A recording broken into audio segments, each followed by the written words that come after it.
ನಮಸ್ಕಾರ ಕರ್ನಾಟಕ.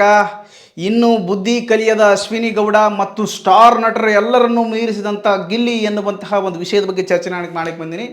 ಏನಪ್ಪ ಅಂದರೆ ಇವತ್ತು ಕರ್ನಾಟಕದಲ್ಲಿ BBK ಅಪ್ಪ ಅಂತಂದ್ರೆ ಬಿಗ್ ಬಾಸ್ ಸೀಸನ್ 12ರ ಗಲ್ಲಿಯ ಮಾತಾಗಿದ್ದಂಥ ಗಿಲ್ಲಿ ಇವತ್ತು ಟ್ರೋಫಿ ಎತ್ಕೊಂಡಿದ್ದಾಯಿತು.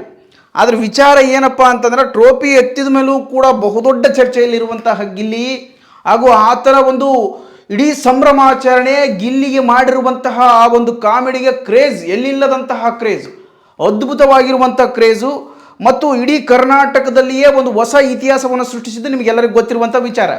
ಆದರೆ ಇದ್ರ ಬಗ್ಗೆ ಏನು ಚರ್ಚೆ ನಡೆಯಕ್ಕೆ ಅಂತಂದ್ರೆ ಆತನ ಫ್ಯಾನ್ ಕ್ರೇಜಿಂಗ್ ನೋಡಿ ಎಲ್ಲ ಸ್ಟಾರ್ ನಟರು ಕೂಡ ದಂಗಾಗಿ ಹೋಗಿದ್ದಾರೆ. ಒಂದು ಕ್ಷಣ ದಂಗಾಗಿ ಹೋಗಿಬಿಟ್ರೆ ಯಾಕಪ್ಪ ಈ ರೇಂಜ್ಗೆ ಬಿಗ್ ಬಾಸನ್ನು ಕೂಡ ಇಷ್ಟು ಮನಸ್ಸಿಗೆ ತಗೊಂತಾರ ಜನ ಅಂತಕ್ಕಂಥ ವಿಚಾರ ಭಾಳ ಹೊರಗೆ ಬರೋಕೆ. ಮತ್ತೊಂದು ವಿಚಾರ ಏನಪ್ಪ ಅಂದ್ರೆ ಜನಗಳ ಮನಸ್ಸನ್ನು ಏನಾಗ್ಬಿಟ್ಟು ಇಡೀ ಕರ್ನಾಟಕದಲ್ಲಿ ಸುದೀಪ್, ದರ್ಶನ್, ಯಶ್ ಮತ್ತು ಶಿವಣ್ಣ ಹಾಗೂ ಪುನೀತ್ ರಾಜ್ಕುಮಾರ್ ಇದ್ದಂತಹ ಒಂದು ಬಹುದೊಡ್ಡವಾಗಿರ್ತಕ್ಕಂಥ ಅಭಿಮಾನಿ ಬಳಗವನ್ನು ಗಿಲ್ಲಿ ಈಗ ಆಲ್ರೆಡಿ ಗೆಲ್ಲಿಸಿದ್ದಾನೆ ಅಥವಾ ಜಯಿಸಿದ್ದಾನೆ. ಬಟ್ ಪುನೀತ್ ರಾಜ್ಕುಮಾರ್ ಅವರ ವ್ಯಕ್ತಿತ್ವಕ್ಕೆ ಬರಲಿಕ್ಕಿಲ್ಲ.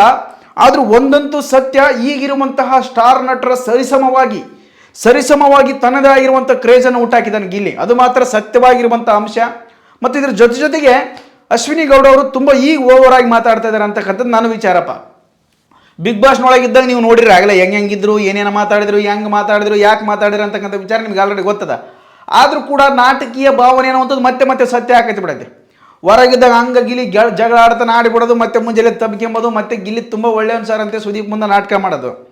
ಆದರೆ ಏನು ವಿಚಾರ ಮೇಡಮ್ ಅವರೇ, ದಯವಿಟ್ಟು ಹೊರಗೆ ಬಂದಿರಿ. ಬಿಗ್ ಬಾಸ್ ಗೆದ್ದನ ಗಿಲ್ಲಿ, ಅದರ ಬಗ್ಗೆ ತಲೆ ಕೆಡಿಸ್ಕೊಳಕ್ಕೆ ಹೋಗ್ಬೇಡ್ರಿ. ಈಗೆಲ್ಲ ಮುಗಿದೋಗಿ ಅದರ ಸಂತೆ ಮುಗಿದೋಗಿ ಅದರ ಬಗ್ಗೆ ಚರ್ಚೆ ಮಾಡತಕ್ಕಂಥದ್ದು ಭಾಳ ಅಸಹ್ಯಕವಾಗಿರುವಂಥದ್ದು. ಮತ್ತೆ ಸುದ್ದಿಯಲ್ಲಿ ಬರಬೇಕೆಂಬ ಆಸೆ ನಿಮ್ಗೆ ಏನಾರ ಇತ್ತಪ್ಪನ ಮಾಡ್ರಿ, ಅದ್ರ ಬಗ್ಗೆ ಏನು ತೊಂದರೆ ಇಲ್ಲ. ಬಟ್ ಪದೇ ಗಿಲ್ಲಿ ಬಡವನಾಗಿದ್ದ, ಬಡವನ ಕಾರ್ಡ್ ಪ್ಲೇ ಮಾಡಿದ, ಅವನು ಮುಖವಾಡ ಹಾಕ್ಕೊಂಡಿದ್ದ, ಗೆಟಪ್ ಹಾಕ್ಕೊಂಡಿದ್ದ, ಇದೆಲ್ಲ ಯಾಕೆ ಮಾಡ್ಕೊಳಕ್ಕೆ ಹೋಗ್ತೀರಿ ಕಿರಿಕಿರಿ ಅಂತೀನಿ ನಾನು.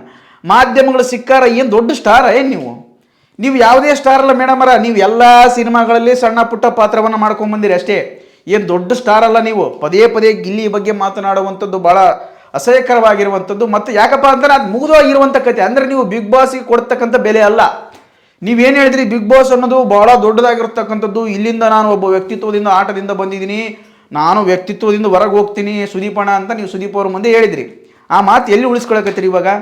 ಏನು ಒಂದು ವ್ಯಕ್ತಿತ್ವದ ಆಟ ಅಂದರೆ ಏನು ಇನ್ನೊಬ್ಬರನ್ನ ಕೆಳಗಾಕುವಂಥ ಕೆಲಸ ಬಿಟ್ಟು ಬೇರೆ ಏನೂ ಮಾಡಿಲ್ಲ ಗಿಲ್ಲಿ. ಆದ್ರೆ ಆತನ ಕೈ ಕಪ್ ಕೊಟ್ರ ಅವನು ಬಡವ ಅಲ್ಲ, ನೀವು ಬಡವ್ರಂತ ತಿಳ್ಕೊಂಡ್ರೆ ನೀವು ಹುಚ್ಚು ಮಂಗ್ಯರದ್ರಿ. ನಮಗೆ ಬೈಯಕಚ್ಚಿರಿ, ನೀವು ಕರ್ನಾಟಕ ಜನಕ್ಕೆ ಬೈಯಕಚ್ಚಿರಿ. ನೀವು ಅರ್ಥ ಮಾಡ್ಕೇರಿ ಮೇಡಮ್ ಅವರೇ.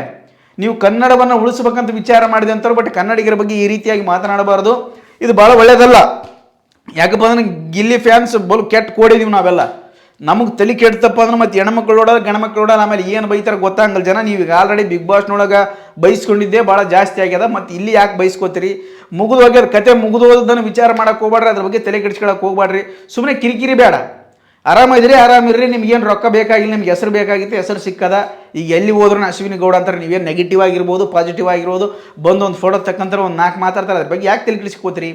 ಈಗ ಮತ್ತೆ ಅಂದದ್ರು ಬಿಗ್ ಬಾಸಿಂದ ಯಾಕೆ ಮುಂದುವರಿಸ್ತೀರಿ? ಬೇಡ, ಇದೆಲ್ಲ ಬೇಡ. ಕರ್ನಾಟಕದೊಳಗೆ ಆತಗೊಂದು ಒಳ್ಳೆ ಫ್ಯಾನ್ ಕ್ರೇಜ್ ಅದ. ಆ ಕ್ರೇಜ್ ಬಗ್ಗೆ ಒಂದು ಸ್ವಲ್ಪ ವಿಚಾರ ಮಾಡಿರಿ. ಮತ್ತೆ ಮಾತಾಡಿ ಕೆದಕ್ಬಾಡ್ರಿ. ಇದು ಒಳ್ಳೇದಲ್ಲ. ಕರ್ನಾಟಕದೊಳಗೆ ಎಲ್ಲ ಸ್ಟಾರ್ಗಳು, ಎಲ್ಲ ಕಲಾವಿದರು ಬೆಳೀತಕ್ಕಂಥದ್ದೇ ನಮ್ಮ ಆಸೆ. ಬೆಳಿಬೇಕು, ಚಲೋ ಇರ್ಬೇಕು. ಎಲ್ಲರೂ ಕಿರಿಕಿರಿ ಮಾಡ್ಕೊಂಡು ಕುಂದಿರಬಾರ್ದು, ಹುಚ್ಚು ಚಕ್ಕರ ಮಾತಾಡೋಕೋಬಾರ್ದು, ಹುಚ್ಚು ಚಕ್ಕ ಸ್ಟೇಟ್ಮೆಂಟ್ ಕೊಡಬಾರ್ದು. ಮಾಧ್ಯಮಗಳು ಏನೋ ಮಾತಾಡ್ತಾವೆ, ಅದ್ರ ಬಗ್ಗೆ ಅದಕ್ಕೊಂದಿಷ್ಟು ಬೆಂಕಿ ಹೆಚ್ಚಿಬಿಡ್ತಾವೆ ಇವು ಮಾಧ್ಯಮಗಳು. ಅದನ್ನೇ ಪದೇ ಚರ್ಚೆ ಮಾಡೋ. ಕರ್ನಾಟಕದಲ್ಲಿ ಬೇಕಾದಷ್ಟು ಕೆಲಸ ಇದಾವೆ, ಅದ್ರ ಬಗ್ಗೆ ನೀವು ಮಾತಾಡಬಾರ್ದು. ಹಿರಿಯರಿದ್ರಿ, ಅದ್ರ ಬಗ್ಗೆ ತಿಳ್ಕೊಂಡಿದ್ರಿ, ಭಾಳ ವಿದ್ಯಾವಂತರಿದ್ರಿ. ಆ ಕನ್ನಡ ಬರಲ್ಲ ಅಂತಕ್ಕಂಥದ್ದು ಕೂಡ ಟ್ರೋಲ್ ಆಗೈತೆ. ಬಟ್ ಅದನ್ನು ಬರೆದಿದ್ದು ಕೂಡ ಗಿಲ್ಲಿ ಅಂತ ನೀವು ವಾದ ಮಾಡಕ್ಕಿಚ್ಚಿರಿ. ತಪ್ಪ ಆಕಾರ ಮಾಡೋಕೋಬೇಡ್ರಿ.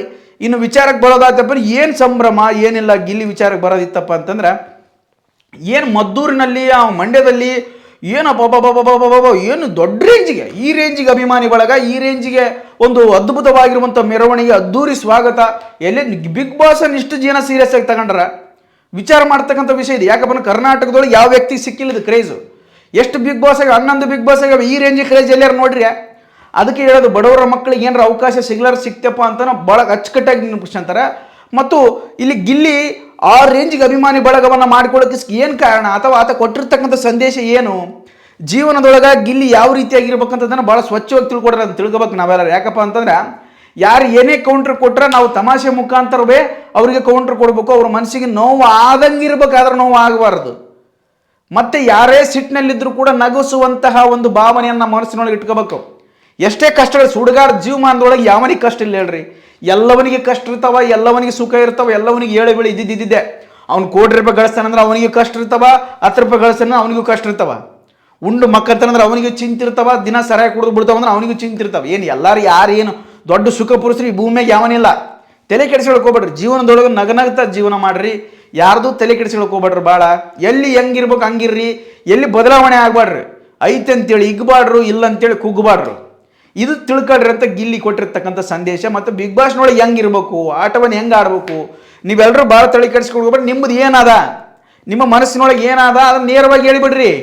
ತಲೆ ಕೆಡಿಸ್ಕೊಳ್ಬೇಕು. ಇನ್ನೊಬ್ಬರು ಮುಂದೆ ಟಕ್ಕರ್ ಕೊಡೋದಾಗಲಿ, ದಿಮಾಕ್ ಮಾತಾಡೋದಾಗಲಿ, ಹುಚ್ಚುಚ್ಚಾಕರ ಮಾತಾಡೋದಾಗಲಿ, ಒಣ ತಿಂಡಿಗಳು ಮಾತಾಡೋದಾಗಲಿ ಇದನ್ನು ಮಾಡಬಾರ್ದು ಅಂತಕ್ಕಂಥ ಸಂದೇಶ ಕೊಟ್ಟಾನೆ ಗಿಲ್ಲಿ.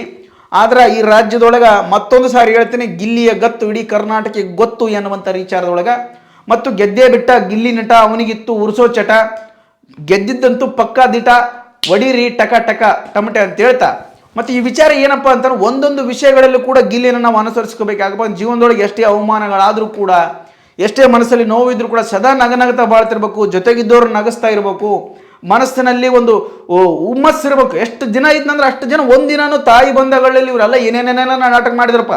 ಒಂದು ಪೇಪರ್ ಸಿಕ್ಕಿಲ್ಲ ಅಂದ್ರೆ ಹತ್ತಿರೋದು, ಒಂದು ಲೆಟರ್ ಪೇಪರ್ ತಂದೆ ತಾಯಿಗಳಿಂದ ಅಥವಾ ಕುಟುಂಬದಿಂದ ಬಂತ ಪೇಪರ್ ಸಲುವಾಗಿ ಹತ್ತರು, ಮತ್ತೇನೋ ನ್ಯಾಮಿನೇಷನ್ ಮಾಡ್ತಾರಂತ ಅದ್ರ ಸಲುವಾಗಿ ಹತ್ತರು, ಗೇಮಲ್ಲಿ ಅವಕಾಶ ಸಿಕ್ಕಿಲ್ಲ ಅಂತ ಅದ್ರ ಸಲುವಾಗಿ ಹತ್ತರು, ಏನೇನೇನೇನೋ ನಾಟಕ ಮಾಡಿದ್ರು. ಗಿಲ್ಲಿ ನಾಟಕ ಮಾಡಲಿಲ್ಲ, ತನ್ನಲ್ಲಿರ್ತಕ್ಕಂಥ ಭಾವುಕನಾದ ಕೆಲವೊಂದು ಕ್ಷಣ, ಅಷ್ಟು ಬಿಟ್ಟರೆ ಏನು ನೋಡಿಲ್ಲಪ್ಪ ನಾವು.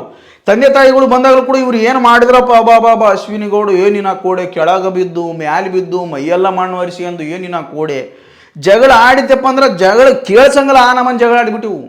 ಗಿಲ್ಲಿ ಆಡಿದಂಥ ಒಂದೇ ಒಂದು ಮಾತುಗಳು ಕೂಡ ಸ್ಪಷ್ಟವಾಗಿ ಹೊರಗೆ ಬರ್ತಾಯಿದ್ವು. ಮತ್ತದು ವ್ಯಕ್ತಿತ್ವದ ಆಟದ ಅನ್ನಕ್ಕಿಂತ ಜನ ಮೆಚ್ಚಿದಂಥ ಆಟ, ಒಂದು ವ್ಯಕ್ತಿತ್ವ ಆಟ ಅನ್ನಕ್ಕಿಂತ ಜನ ಮೆಚ್ಚಿದಂಥ ಆಟ.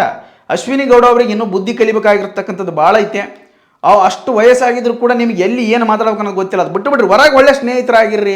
ಆಯ್ತು, ಮುಗಿದೋಗೈತೆ, ಬಿಗ್ ಬಾಸ್ ಮುಗಿದೈತಿ, ಈಗ ಗೆದ್ದು ಬಂದಾನ, ನೀವು 3rd ಪ್ಲೇಸ್ ತೊಗೊಂಡಿರಿ, ನಿಮ್ಗೇನು ರೊಕ್ಕೇನು ಮುಕ್ಕಿದ್ದಿಲ್ಲ. ಆದರೂ ಕೂಡ ಮತ್ತೆ ಕಿರಿಕಿರಿ ಬೇಡ, ಚಲೋತ್ನಾಗ ಇರ್ರಿ, ಒಳ್ಳೆ ಸ್ನೇಹಿತರಾಗಿರ್ರಿ. ಅದ್ರ ಬಿಟ್ಟು ಇರ್ಲಾರ್ದಂತ ಕಿರಿಕಿರಿ ಮಾಡ್ಕೊಳಕ್ಕೆ ಹೋಗ್ಬೇಡ್ರಿ. ಆಯ್ತು, ಬಿಗ್ ಬಾಸ್ ಮುಗಿದದ, ಇಲ್ಲಿ ಬಗ್ಗೆ ನಿಮ್ಮ ಜೀವನ ಬಗ್ಗೆ ನೀವು ಮುಂದುವರಿಸ್ರಿ. ಅಭಿಮಾನಿಗಳು ಆ ರೀತಿಯಾಗಿ ಈ ರೀತಿಯಾಗಿ ವರ್ತನೆ ಮಾಡ್ತಿರ್ತಾರೆ. ಬಟ್ ಸುದೀಪ್ ದರ್ಶನ್ಗಿರುವಂತಹ ಕ್ರೇಜು ಬಂದೈತೆ ಅಂತಕ್ಕಂಥ ವಿಚಾರದಲ್ಲಿ ಬಂದಿರಬಹುದು. ನನಗೆ ಅನಿಸಿದ ಮಟ್ಟಿಗೆ ಒಂದು 70% ಈಗ ಆಲ್ರೆಡಿ ಗಿಲ್ಲಿ ದೊಡ್ಡ ಸೆಲೆಬ್ರಿಟಿ ಕರ್ನಾಟಕದೊಳಗೆ. ಅದಂತೂ ಸತ್ಯಕ್ಕೆ ಸತ್ಯವಾಗಿರ್ತಕ್ಕಂಥ ಮಾತು, 100ಕ್ಕೆ 100% ಸತ್ಯವಾಗಿರುವಂಥ ಮಾತದ. ಅದರ ಬಗ್ಗೆ ಎರಡು ಮಾತಿಲ್ಲ. ಆ ರೇಂಜಿಗೆ ಅಬಬಬಬಬ ಜನ ಬಂದಿರತಕ್ಕಂಥದ್ದು, ಆತನ ಸ್ವಾಗತ ಮಾಡ್ಕೊಳ್ಳೋಕೆ ಪ್ರತಿಯೊಬ್ಬರು ಬಂದ್ಬಿಟ್ರೆ. ಇಡೀ ಕರ್ನಾಟಕದೊಳಗೆ, ಯಾಕೆ ತಮಿಳ್ನಾಡಾಗಿದ್ದವರು ಕೂಡ ನಾನು ಫ್ಯಾನ್ಸ್ ಅದೀವಂತವ, ಅಮೇರಿಕದಾಗಿದ್ದು ಕೂಡ ನಾನು ಫ್ಯಾನ್ಸ್ ಅದೀವಂತವ, ಎಲ್ಲಿ ಹೋದ್ರು ಗಿಲ್ಲಿ ಗಲ್ಲಿಯಲ್ಲೂ ಗಿಲ್ಲಿ ಮಾತು. ಆ ರೇಂಜ್ಗೆ ಗಿಲ್ಲಿಯ ಮಾತುಗಳು ಜನರನ್ನು ಮನೋರಂಜನೆ ಕೊಟ್ಟಿದ್ವು. ಆತನ ವ್ಯಕ್ತಿತ್ವ ಎಲ್ಲರಿಗೂ ಇಷ್ಟ ಆಗಿತ್ತು, ಆತನ ಆಟ ಕೂಡ ಎಲ್ಲರಿಗೂ ಇಷ್ಟ ಆಗಿತ್ತು. ಗೇಮ್ ಅಂದರೂ ಕೂಡ ಏನು ಬಿಟ್ಕೊಟ್ಟಿಲ್ಲ ಸಾಮಾನ್ಯವಾಗಿ. ಒಟ್ಟಾರೆಯಾಗಿ ಗಿಲ್ಲಿ ಹೇಳ್ಬೇಕಂಬ ಜನಮಾನಸದಲ್ಲಿ, ಬಿಗ್ ಬಾಸ್ ಇತಿಹಾಸವನ್ನು ಸೃಷ್ಟಿ ಮಾಡಿದಂತಹ ಗಿಲ್ಲಿ ನಟ. ಮತ್ತು ಆ ಇತಿಹಾಸವನ್ನು ಯಾರು ಕೂಡ ಕಡೆಯಲ್ಲ ಅಂತಕ್ಕಂಥದ್ದು. ಅಂದರೆ ಯಾರು ಆ ಇತಿಹಾಸವನ್ನು ಮರುಸೃಷ್ಟಿ ಮಾಡೋಕ್ಕಾಗಲ್ಲ. ಆ ರೇಂಜಿಗೆ ಏನು ಹೂವಿನಾರ ನೋಡ್ತಿರೋ, ತಂದೆ ತಾಯಿ ಖುಷಿ ಪಾರ ನೋಡ್ತಿರೋ, ಅಭಿಮಾನಿಗಳು ದಂಡು ನೋಡ್ತಿರೋ, ಲಾಠಿ ಚಾರ್ಜ್ ಮಾಡಿರೋಂಥ ಪೊಲೀಸರು, ಆ ರೇಂಜಿಗೆ ಯಾವ ರೇಂಜಿಗೆ ಜನರನ್ನು ಮೆಚ್ಚಿದ್ದಾನೋ ಅಥವಾ ಅಭಿಮಾನವನ್ನು ಪಡ್ಕೊಂಡಿದ್ದಾನೋ ಅವನಿಗೆ ಶಾಖ ಆಗ್ಬಿಡೋದು, ಗಿಲ್ಲಿಗೆ ಶಾಖ ಆಗ್ಬಿಡೋದು. ಆ ರೇಂಜಿಗೆ ಅಷ್ಟು ಜನಸಾಗರ. ಏನು ಪೊಲೀಸರು ಬಿಗ್ ಸೆಕ್ಯೂರಿಟಿ ಕೊಟ್ಟರ. ದರ್ಶನ್ ಸುದೀಪ್ ಬಂದಾಗ ಯಾವ ರೀತಿ ಅರಸಾಹಸ ಪಡ್ತಿದ್ರು ಆ ರೇಂಜಿಗೆ ಅರಸಾಹಸ ಪಟ್ರ ನಿನ್ನೆ ಮದ್ದೂರೊಳಗೆ. ಆ ರೇಂಜ್ಗೆ ಏನು ರೋಡ್ ಶೋ ಮಾಡ್ಯಾನಂದ್ರೆ ಎಲ್ಲಿವರೆಗೆ ಹೋಗ್ತಾರೆ ಅಲ್ಲಿವರೆಗೆ ಜನ ನೋಡೋಕೆ ಕಣ್ಣು ಸಾಲವಲ್ತು. ಇನ್ನು ಇಡೀ ಗಿಲ್ಲಿಯ ಜೀವನ ಸಾರ್ಥಕ ಆಗ್ಬಿಡುತ್ತೆ. ಆ ರೇಂಜಿಗೆ ಆತನಿಗೆ ಸಂತೃಪ್ತಿ ಸಿಕ್ಕತೆ. ಮನೆಯವರಿಗಂತೂ ಹೇಳ್ತಿರೋದಂಥ ಸಂತೋಷ ಸಿಕ್ಕತೆ. ನನಗಂತೂ ನಾನು ಗೆದ್ದಷ್ಟು, ನಮ್ಮ ತಮ್ಮ ನಮ್ಮ ಅಣ್ಣ ಗೆದ್ದಷ್ಟು ಅಂತೂ ಸಂತೋಷ ಆಗ್ಬಿಡು. ಪ್ರತಿಯೊಬ್ಬರಿಗೂ ಕರ್ನಾಟಕದೊಳಗಿರ್ತಕ್ಕಂಥ ಗಿಲ್ಲಿ ಅಭಿಮಾನಿಗಳು ಪ್ರತಿಯೊಬ್ಬರಿಗೂ ಕೂಡ ತಮ್ಮ ಅಣ್ಣ ತಮ್ಮ ಗೆದ್ದ ನಮ್ಮ ರೇಂಜಿಗೆ ಖುಷಿ ಆಗ್ತದೆ ಬಿಡು. ನಿಜವಾಗ್ಲೂ ಆ ಜನಸಂಖ್ಯೆ ನೋಡಿದ್ರೆ ತುಂಬ ಖುಷಿ ಆಗ್ತದೆ. ಕರ್ನಾಟಕದೊಳಗೆ ಈ ರೇಂಜ್ಗೆ ಏನೋ ಗಿಲ್ಲಿ ಕ್ರೇಜ್ ಐತಪ್ಪ ಅನ್ನೋದು ಯಾರು ಕೂಡ ಗೊತ್ತಿರಲಿಲ್ಲ. ಆ ರೇಂಜ್ಗೆ ಗಿಲ್ಲಿ ಕ್ರೇಜ್ ಬಂದು ಗಿಲ್ಲಿಗೂ ಕೂಡ ಊಹೆನೂ ಕೂಡ ಮಾಡಿದ್ದಿಲ್ಲ ಗಿಲ್ಲಿ. ಆ ರೇಂಜ್ಗೆ ನನಗೆ ಅಭಿಮಾನ ಸಿಗ್ತದ, ಜನಗಳ ಪ್ರೀತಿ ಸಿಗ್ತದ, ವಿಶ್ವಾಸ ಸಿಗ್ತದ ಅಂತಕ್ಕಂಥದ್ದು ಆ ಗಿಲ್ಲಿ ಕೂಡ ಊಹೆ ಮಾಡಿದ್ದಿಲ್ಲ. ಆ ರೇಂಜ್ಗೆ ಊಹೆಗೂ ಮೀರಿ ಇರ್ತಕ್ಕಂಥ ಪ್ರತಿಕ್ರಿಯೆ ಇದು. ಬಿಗ್ ಬಾಸ್ ಸ್ಪರ್ಧೆಗಳಂತೂ ಹೊರಗೆ ಬಂದಮೇಲೆ ಎಲ್ಲರೂ ಶಾಕ್ ಆಗ್ಬಿಟ್ರು ಗಿಲ್ಲಿ ಕ್ರೇಜ್ ನೋಡಿ. ತಲೆ ಕೆಟ್ಟ ಗೊಬ್ಬರ ಆಗಿ ಹೋಗ್ಯದ ಅವ್ರಿಗಂತೂ. ಇನ್ನು ಉಳಿದಂಥ ಬಿಗ್ ಬಾಸ್ ಸ್ಪರ್ಧೆಗಳಿಗೆ ಮತ್ತು ಈ ಸಿನಿಮಾ ನಟರಿಗೆ ಎಷ್ಟು 10 ಸಿನಿಮಾ ಮಾಡಿ 20 ಸಿನಿಮಾ ಮಾಡ್ಯಾವ. ಈ ರೇಂಜಿಗೆ ಒಬ್ಬ ಕಾಮಿಡಿಗೆ ಏನು ಫ್ಯಾನ್ ಫೇಸ್ ಐತಲ್ಲೋ ಮರ. ನಾವು ಜೀವನ ಏನು ಮಾಡಕತ್ತೀವಿ, ನಾವು ಏನು ಗೆಣಸ್ ಕೆರೆಯಾಕತ್ತೀವನೋ. ಬಿಗ್ ಬಾಸ್ ಒಳಗೆ ಈ ರೇಂಜಿಗೆ ಹೆಸರು ಸಿಗ್ತದ. ತಮಿಳ್ನಾಡು, ಆಂಧ್ರ ಎಲ್ಲ ಕಡೆ ಸುದ್ದಿ ಹಾಕಿಸ್ಬಿಡುತ್ತೆ. ನ್ಯೂಸ್ನೊಳಗಂತೂ ಬಿಗ್ ಬಾಸ್ ಬಗ್ಗೆ ಇಷ್ಟು ಚರ್ಚೆ ಮಾಡಿಲ್ಲ, ಅಷ್ಟರ ಮಟ್ಟಿಗೆ ಚರ್ಚೆ ಹಾಕಿಸ್ಬಿಡುತ್ತೆ ನ್ಯೂಸ್ ಒಳಗೆ. ಗಿಲ್ಲಿ ಬಗ್ಗೆ ಪ್ರತಿಯೊಂದು ಪೇಜ್ಗಳಲ್ಲೂ ಕೂಡ ಗಿಲ್ಲಿ ಗಿಲ್ಲಿ ಗಿಲ್ಲಿ ಅನ್ನುವಂತಹ ನ್ಯೂಸ್ ಮಾಧ್ಯಮಗಳಲ್ಲಿ ಬರ್ತಾ ಇದೆ. ಆದರೂ ಕೂಡ ಅದ್ಭುತವಾಗಿರುವಂಥ ಕ್ರೇಜ್, ಆ ಕ್ರೇಜ್ ಕೂಡ ಯಾರೋ ಮುರಿಯಲ್ಲ ಅಂತಕ್ಕಂಥ ಮಾತು ನಿಮ್ಮ ಮುಂದೆ ಹೇಳ್ತಾ ಇದ್ದೇನೆ. ಮತ್ತೆ ಏನಪ್ಪ ಅಂದ್ರೆ ವಿಚಾರದೊಳಗೆ ಗಿಲ್ಲಿಯನ್ನು ಸ್ವಲ್ಪ ಅನುಸರಿಸಿಕೊಳ್ಳಿ. ಯಾವುದೇ ಕಾರಣ ಇದ್ರೂ ಕೂಡ, ಏನೇ ಸಂಕಟ ಇದ್ರೂ ಕೂಡ ಆರಾಮಾಗಿ ನಗನಗ್ತಾ ಇರ್ರಿ. ಜೀವನ ಪರ್ಯಂತ ನಗಬೇಕು ಮನುಷ್ಯ. ನಕ್ಕಂತಿದ್ರೆ ಭಾಳ ಒಳ್ಳೆಯದು. ಮತ್ತು ಜೊತೆಗಿದ್ದವ್ರನ್ನ ಕೂಡ ನಗಿಸ್ತಾ ಇರಬೇಕು. ಮತ್ತು ನಕ್ಕಂತಲೇ ಕೌಂಟ್ರ್ ಕೊಡ್ರಿ. ಭಾಳ ಸಿಟ್ಟು ಮಾಡ್ಕೊಳ್ಳೋದು, ಜಗಳ ಆಡೋದು ಅಥವಾ ನೋಡ್ರಿ ಅಥವಾ ಅಬ್ಬಬ್ಬ ಅಂತಂದ್ರೆ ಒದ್ರಿಗೆ ಎದೇಳಕ್ಕೆ ಬರಲ್ಲ. ಯಾರನ್ನ ಗಟ್ಟುಳಾಳ ಎದ್ದು ಒದ್ದ ಒಡ್ರಿಗೆ ಎದೇಳಕ್ಕೆ ಬರಲ್ಲ ಒದ್ರ. ಆದ್ರೆ ಆತ ಔಸು ಮಂದಿ ನಡಗಿಸಿದ, ಎಂತೆಂಥ ಆಳುಗಳನ್ನು ನಡಗಿಸಿದ ಮಾತಿನೊಳಗ. ಅಂದ್ರೆ ಮಾತು ಕಲಿತವನಿಗೆ ಜಗಳವಿಲ್ಲ, ಊಟ ಬಲ್ಲವನಿಗೆ ರೋಗವಿಲ್ಲ ಅಂತಕ್ಕಂಥ ಮಾತನ್ನು ಸತ್ಯವಾಗಲು ತೋರಿಸಿಕೊಟ್ಟಂಥ ಗಿಲ್ಲಿ. ಹಾಗಾಗಿ ಆ ಗಿಲ್ಲಿ ಬಗ್ಗೆ ಎಷ್ಟು ಕೂಡ ಮಾತನಾಡಿದ್ರೆ ನಮ್ಮ ಅಣ್ಣ ನಮ್ಮ ತಮ್ಮ ಗೆದ್ದಷ್ಟು ಕೂಡ ಖುಷಿ ಆಗ್ತೈತೆ. ಜೀವನದೊಳಗೆ ಗಿಲ್ಲಿಗೆ ಶುಭವಾಗಲಿ. ಅದ್ರ ಬಗ್ಗೆ ತಲೆ ಕೆಡಿಸ್ಕೊಳ್ಕೋಬೇಡ. ಮತ್ತು ಈ ಜನಸಾಗರದ ಒಂದು ಪ್ರೀತಿ ವಿಶ್ವಾಸವನ್ನು ಚೆನ್ನಾಗಿ ಉಳಿಸ್ಕೋ ಗಿಲ್ಲಿ. ಅದ್ರ ಬಗ್ಗೆ ಬೇರೆ ಮಾತಿಲ್ಲ. ಅಷ್ಟು ಬಿಟ್ಟರೆ ಮತ್ತೇನು ಹೇಳಕ್ಕೆ ಸಾಧ್ಯ ಇಲ್ಲ. ಕರ್ನಾಟಕ ಜನ ಮನದುಂಬಿ ಮನಪೂರ್ವಕವಾಗಿ ನಿನಗೆ ಪ್ರೀತಿ ವಿಶ್ವಾಸವನ್ನು ಕೊಟ್ಟರೆ ಆ ಪ್ರೀತಿ ವಿಶ್ವಾಸವನ್ನು ತಪ್ಪದೇ ಉಳಿಸ್ಕೆ. ಜೀವಮಾನದೊಳಗೆ ಆ ಪ್ರೀತಿ ವಿಶ್ವಾಸದಿಂದ ಮುಂದೆ ಬಾ. ಜೀವನದೊಳಗೆ ನೀನು ಕೂಡ ದೊಡ್ಡ ಸ್ಟಾರ್ ಆಗು. ಹಳ್ಳಿ ಪ್ರತಿಭೆ, ಬಡವರ ಪ್ರತಿಭೆ, ನೀ ಸೌಕಾರ ಇರ್ಬೋದು, ಅದು ಬಿಟ್ಟು ಬಟ್ ಜೀವನದೊಳಗೆ ನಿಜವಾದ ಶ್ರೀಮಂತ, ಜನರ ಜೈಕಾರ ಅಭಿಮಾನ ಸಿಕ್ಕಾಗಲೇ ಅವ್ನು ನಿಜವಾದ ಶ್ರೀಮಂತ ಆಗೋದು. ಅದಕ್ಕಿಂತ ದೊಡ್ಡ ಆಶೀರ್ವಾದ, ಅದಕ್ಕಿಂತ ದೊಡ್ಡ ಶ್ರೀಮಂತಿಕೆ ಮತ್ತೆ ಯಾವುದಿಲ್ಲ. ಜೀವನದೊಳಗೆ ಗೆದ್ದಿದ್ದಿ, ಇನ್ನೇನು ಜೀವನ ಕೂಡ ನಿನ್ನ ಗೆಲ್ಲಿಸಲಿ. ಇನ್ನಷ್ಟು ಜನರು ಕೂಡ ನಿನ್ನ ಅಭಿಮಾನವನ್ನು ಗಳಿಸಲಿ. ನಿನ್ನ ಪ್ರೀತಿ, ನಿನ್ನ ಆಶೀರ್ವಾದ ಈ ಜನಗಳ ಮೇಲೆ ಇರಲಿ. ಆಗ ಜನಗಳು ನಿನ್ನ ಮೇಲೆ ಇಟ್ಟಿರಲಿ. ಆಗ ಮುಂದಿನ ಜೀವನಕ್ಕೆ ಶುಭವಾಗಲಿ. ಭಾಳಷ್ಟು ಅವಕಾಶಗಳು ನಿನಗೆ ಒದಗಿ ಬರಲಿ. ಜೀವನದೊಳಗೆ ನಿನ್ನಂತಹ ಇತಿಹಾಸ ಬರೋದಂಥ ವ್ಯಕ್ತಿ ಮತ್ತೊಂದು ಇತಿಹಾಸವನ್ನು ಬರೀ ಅಂತ ಆಶಿಸ್ತಾ ಈ ಜನಗಳ ಪರವಾಗಿ ಮತ್ತು ಗಿಲ್ಲಿಗೆ ಸಪೋರ್ಟ್ ಮಾಡಿದಂಥ ಎಲ್ಲ ಗಿಲ್ಲಿ ಅಭಿಮಾನಿಗಳಿಗೆ ಮತ್ತು ಗಿಲ್ಲಿಯ ಪರವಾಗಿ, ಗಿಲ್ಲಿ ಕುಟುಂಬದ ಪರವಾಗಿ ತುಂಬ ಧನ್ಯವಾದಗಳನ್ನು ಕೇಳ್ತಾ ಇದ್ದೀನಿ. ಹಾಗೂ ನನ್ನ ವಿಡಿಯೋಗಳು ಕೂಡ ಜೈ ಗಿಲ್ಲಿ ಅಂತ ಹಾಕಿದಂಥ ನಿಮಗೂ ಕೂಡ ತುಂಬ ಧನ್ಯವಾದಗಳು. ಭಾಳ ವಿಶೇಷವಾಗಿರ್ತಕ್ಕಂಥ ವಿಡಿಯೋ ಇದು. ಪರ ಅಭಿಮಾನ ಉಕ್ಕಿ ಹರಿದಿರುವಂಥ ವಿಡಿಯೋ. ಸೊ ಅದಕ್ಕೋಸ್ಕರ ಇದ್ರ ಬಗ್ಗೆ ನಿಮಗೇನು ಅನಿಸ್ತು? ಗಿಲ್ಲಿ ಕ್ರೇಜ್ ನಿಜವಾಗಲೂ ಒಂದು ಒಳ್ಳೆ ದರ್ಶನ್ ಮತ್ತು ಸುದೀಪ್ ಸ್ಟಾರ್ಗಿರುವಂತಹ ಒಂದು ಹೆಸರು ಸಿಕ್ಕಿದೆಯಾ, ಅಥವಾ ಆ ಒಂದು ಫ್ಯಾನ್ ಪೇಜ್ ಸಿಕ್ಕಿದೆಯಾ ಅನ್ನುವಂಥದ್ದು, ಫ್ಯಾನ್ ಕ್ರೇಜ್ ಸಿಕ್ಕಿದೆಯಾ ಅನ್ನುವಂಥದ್ದು ನಿಮಗೇನು ಸತ್ಯ ಅನಿಸ್ತಾ ಇದೆಯಾ ಅಥವಾ ಸುಳ್ಳು ಅನಿಸ್ತದೆ ಅಂತಕ್ಕಂಥದ್ದು ಕಮೆಂಟ್ ಬಾಕ್ಸಲ್ಲಿ ಚರ್ಚೆ ಮಾಡ್ರಿ ಅಂತ ಹೇಳ್ತಾ ಇದ್ರ ಬಗ್ಗೆ ಈ ಒಂದು ವಿಡಿಯೋದ ಬಗ್ಗೆ ಇಲ್ಲಿಗೆ ಮುಗಿಸ್ತಾ ಇದ್ದೀನಿ. ಧನ್ಯವಾದಗಳು.